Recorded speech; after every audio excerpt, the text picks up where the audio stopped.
folks, welcome to free response number 2. So here we have an exponential function. I can see that variable is up in the exponent. And if I want to talk about domain, I need to check, are there fractions, radicals, or logarithms? And you might say, oh, there's none of each, but there's secretly a fraction, because if we look at that exponential term, we've got 3 to the negative x. So really, I could say y is 1 over 3 to the x plus 2. So we do have a fraction here. So I just want to address, is the denominator 0, right? And if you're familiar enough with exponential functions, if I try and set 3 to the x to 0, right, I can log or natural log both sides, right? So maybe I'll go with natural log today, right? And then the x can travel down, but you'll see ln of 0 is undefined, right? So essentially what that means is this denominator is never 0. In fact, it's always positive. So since this denominator is never 0, I'm not going to have to worry about any of these fractions or this particular fraction because the denominator is never 0. There's nothing I need to rule out. So that tells me my domain is all real numbers. All right, so I'm going to go ahead and go with negative infinity to positive infinity. Put that in there. All right, for x-intercepts, anytime we want an x-intercept, we're going to let y equal 0. Right, that's always the algebra behind it. So I want to let 3 to the negative x plus 2 equals 0. So let's try this. 3 to the negative x plus 2 equals 0. I'm going to isolate that exponential term. All right, so I'm going to subtract 2 from both sides. And I'm looking at 3 to the negative x equaling negative 2. And anytime you want to get a variable out from that exponent, you've got to log both sides. And again, I can take common log or natural log. And just to be different, I'm going to do common log here. So let me take the common log of both sides. So I'll do log of 3 to the negative x has to be equal to log of negative 2. But then you see me run into an issue in that you can't take the log of a negative number. Right? That's a different domain issue in that your argument, meaning the stuff in the parentheses, always has to be strictly positive. So since this doesn't exist, I don't have any x-intercepts. So I'm going to go ahead and write none here. And that's fine. Again, it's just a matter of recognizing it. So when we talk about y-intercepts, I always want to let x equal 0. So let's let x equal 0 and see what y is equal to. So when I go to run this, y would be 3 to the negative 0 plus 2. Well, negative 0 is 0. 0 itself doesn't have a sign. It's neither positive nor negative. So this is really 3 to the 0 plus 2. And anything raised to the 0 power is the number 1. So this is 1 plus 2 or 3, right? And again, with all of these intercepts, right? And if we got there, if we did ultimately have a whole, which we don't, but if we did all the x-intercepts, y-intercepts, and wholes are ordered pairs, so I would write them up with an x and a y coordinate. Now, because I didn't have any denominators that turned 0, I'm not going to have any VAs and I'm not going to have any wholes.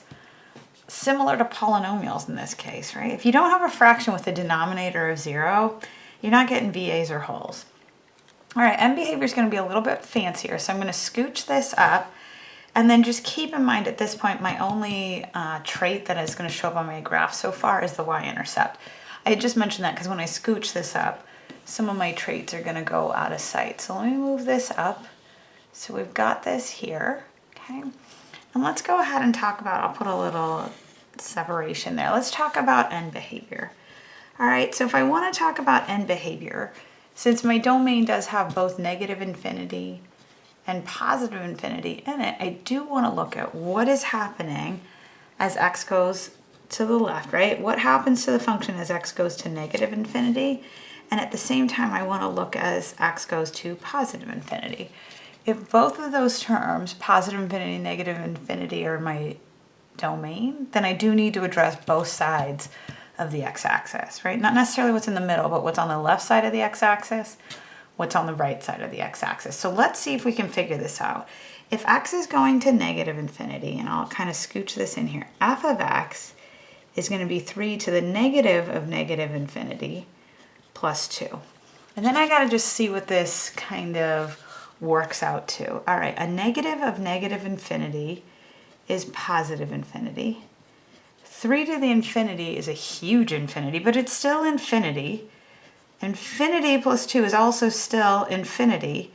So what that means is as x goes left, my y's go up. So I have left end up here. Okay? And I'll go ahead and I'll put that on my end behavior. And usually when it comes to exponentials, end behavior is a combination of an arrow and an asymptote. Not always, but usually. And I see an arrow popping out here. All right, let's see what happens when we get x going to the right, if x goes to infinity. So f of x is going to be 3 to the negative infinity plus 2. Now again, we've talked about negative exponents. This is essentially 1 over 3 to the infinity plus 2. And when you have a fraction, well, let me just scooch this up a wee bit so that we can get the rest of my work in. When you have a fraction where the denominator is really, really big, because 3 to the infinity is a huge number, it's essentially infinity.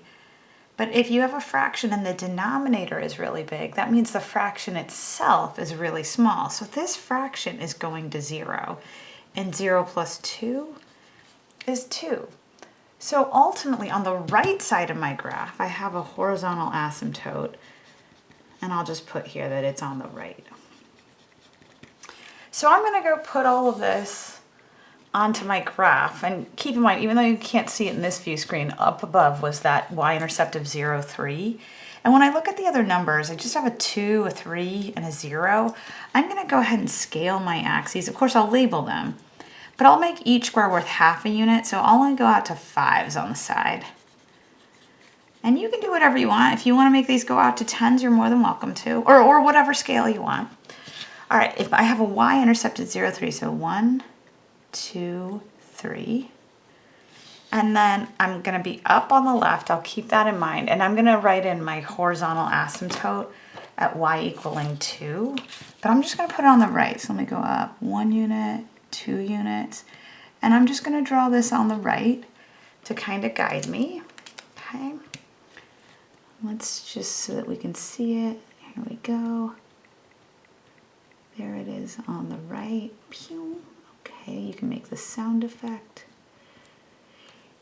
And when I think about my original function, which is a little bit out of view right now, but it was y equaling 3 to the negative x, right? So let me just, can we see this? If I think about my original function, 3 to the negative x plus 2, that's like saying 1 over 3 to the x plus 2, or really I can think of it as 1/3 to the x plus 2. And where I'm going with this is when the base of my exponent is less than 1, I'm looking at exponential decay, right? So I'm not growing from left to right, I'm decaying from left to right. And I can see this graph come in, right? It's going to have left end up, it's going to go through the y-intercept, and then it's going to get asymptotically close to that right end asymptote. So let me move this in here and kind of just rework this there.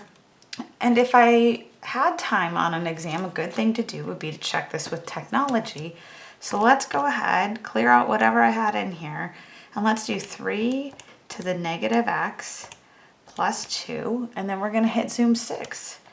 And I'm hoping what I see on my graph screen looks similar enough to what I see on my sketch, and it does. Right. The most I could do if I wanted to is maybe I could get kind of a grounding point over here. If I go into my table, I mean, I could do -1, 5 if I wanted to. So -1, 5 would have been here. That'll help me curve this up that much faster, right? So this is all of the exponential growth that's happening. So maybe that makes it look a little better. If I want to kind of even this out. That's pretty good. All right. And then once, for me, once I get the graph, I can do the range. I personally can't do the range until I get the graph. But if I go low to high, right, if I want to take a look at my y values, nothing here, nothing here, nothing here, they start at 2, go all the way up. And I never do cross that horizontal asymptote. So I'm going to go 2 to infinity. All right. Thanks so much. Bye.